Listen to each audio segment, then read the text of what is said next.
พิธีประกาศยกย้ายแต่งตั้งนายตำรวจขั้นแผนกที่ขึ้นกับกลุ่มใหญ่การเมืองกระทรวงป้องกันความสงบได้จัดขึ้นในวันที่5 มีนาคม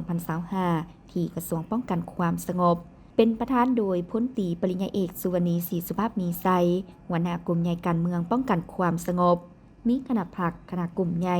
กลุ่มกองอ้อมคางห้องการหงเฮียนพร้อมด้วยนายตำรวจที่ได้รับการยกย้ายแต่งตั้งเข้าร่วม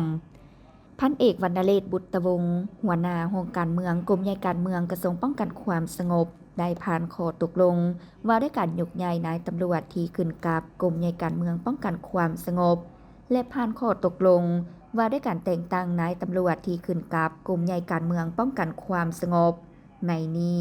ได้ยกย้ายและแต่งตั้งนายตำรวจเป็นหัวหน้าและห้องหัวหน้าแผนกกองของบรรดากรมห้องที่ขึ้นกับกรมใหญ่การเมืองป้องกันความสงบจำนวน70สหายหญิง16สหาย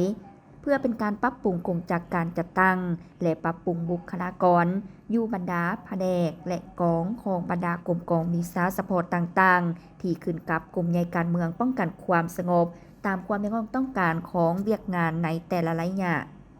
โอกาสนี้พลตรีปริญญาเอกสุวรรณีศรีสุภาพมีไซ